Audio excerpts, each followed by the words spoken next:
Welcome to similar polygons. First thing we need to talk about is what are similar polygons. Well, what defines a similar polygon? The sides of the polygon are in proportion, so the sides that match up would have the same ratio. So if we divide them out, it's like the same scale factor. It might be 2 times the size, half the size, 3/4 the size, just as long as they are all growing at the same rate. What you need to remember, angles are not proportional, they are congruent. So it doesn't matter if one's bigger or one's smaller, the matching angles will be the same size, the same degree measure. Now when we name congruent triangles, when we name similar triangles or polygons, you name them the same as congruent triangles. So we would name what would match up. Now when we name things similar, so if I do triangle ABC, ABC, and then we put a wavy line to show it's similar instead of congruent, and then triangle DEF. So that's what it looks like when you would name two triangles similar.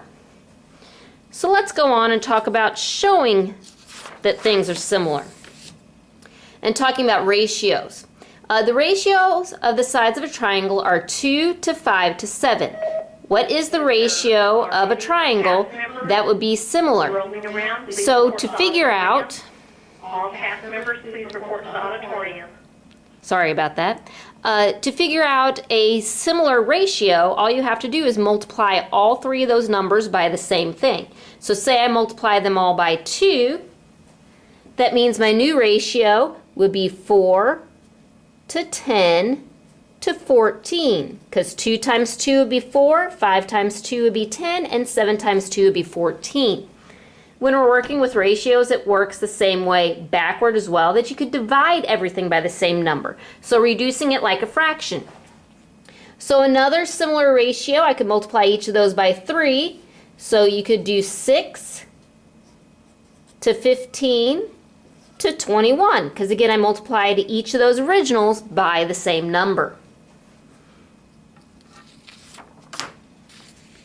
Now, determining if two polygons, or in this shape, in this case, two triangles are similar, we have to write the ratio for each of these, so we have to figure out what should match up. So the only way to figure out what matches up is we look at the congruent markings. So I know this angle M has to match with angle P, and angle L has to match with, looks like that's an angle T. So what you do, say LM should then match with PT. So if I'm looking at LM over PT, LM is 8, over PT is 6, so that reduces to 4 over 3. But what I have to see is that all three sides reduce to that same fraction. So since LM matched with PT, what I can do is look at MN and see, well, okay, MN had the one marking with no marking, so again look at the side that had one marking, no marking, which would be OP. So MN would be 6, and then OP would be 4.5. So, well, now we're looking at a decimal that's in a fraction. And we have to think, well, okay, well, how am I going to reduce that? Well, you can go ahead and put 6 divided by 4.5 in your calculator. Or if you remember your dividing rules, you can move the decimal one place this way and just add a 0 on the 6. And go, okay, what goes into 60 and 45? I know 15 goes into both of those. So 60 divided by 15 would be 4, and then 45 divided by 15 would be 3. That's just a reminder of how you deal with decimals and fractions. Now we do have to check and make sure the third pair of sides divides out and reduces to be the same ratio. So this one would now be LN, because it's the 2 marks with the 1 mark, and then again 2 marks to 1 mark would be OT. So we're doing 12 over 9. I know I can divide both of those by 3, so that would be 4 over 3. And if you notice, they reduce down to the same ratio. So that's what it means to be in proportion. So I have shown they are similar. If they are similar, write a similarity statement. So let's name the first triangle. Triangle LMN is similar to triangle, and I know L has to match with T, and M matches with P, which makes N to match with O. So that's your proper similarity statement. And determine the scale factor. Well, the nice thing, when I divided all that out, that determines my scale factor. So my scale factor is 4/3. One thing, a lot of these problems do tell you how they want you to do the scale factor, as in the scale factor of LMN to OPT. Then we would know it was 4/3. If it was supposed to be OPT to LMN, then that means we would have to flip it over and make it 3/4. It depends on which one they tell you to put first.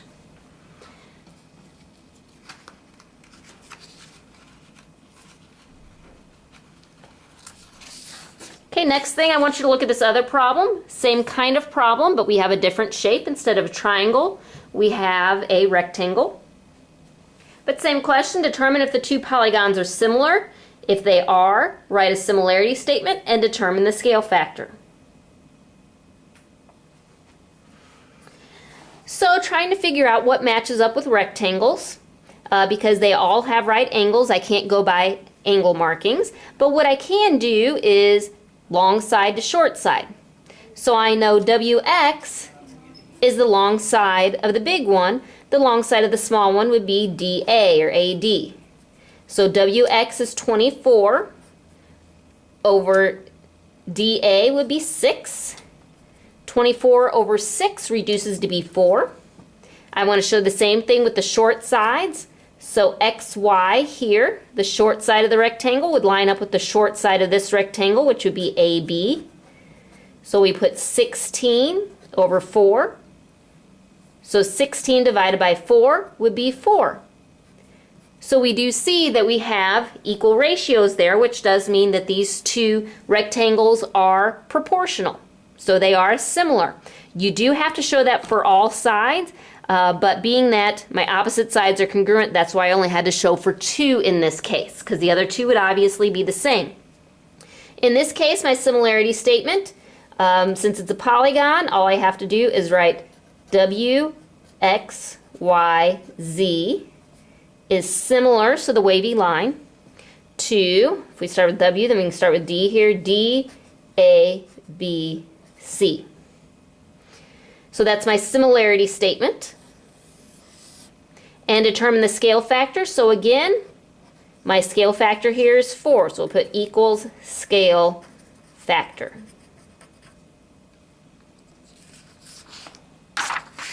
Last thing I want to talk about is when we have two similar shapes, how do we find the measure of a variable?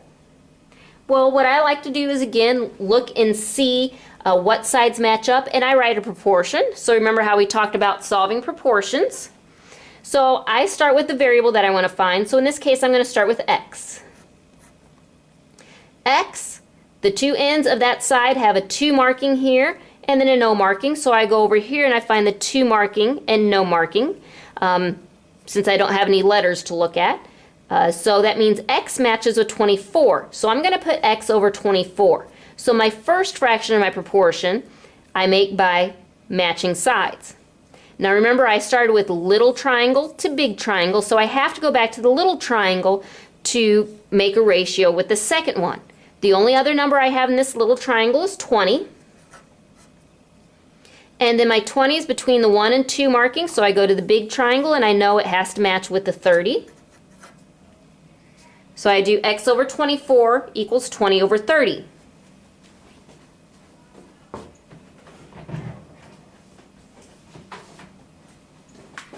So what we have to do now is we have to solve it. So we cross multiply. X times 30 is 30x. 24 times 20 is 480. Then we solve the equation. We divide by 30. So x equals 480 divided by 30, which would be 16. Now I'm going to do the same thing to solve for y. So I look at y here. I have to decide what does it match with. So y has the 1 marking and no marking. So 1 marking here and no marking would be 18. Come back here. You can use your answer of 16 for x, but I would prefer to go ahead and use the same ratio we had here, because again, it's little triangle to big triangle, so I already know 20 matches up with 30. So then I go ahead and cross multiply. Y times 30 is 30y. 20 times 18 is 360. Then I divide both sides by the 30. And that gives me that y is 12. And that's going to be how you solve for variables in similar shapes.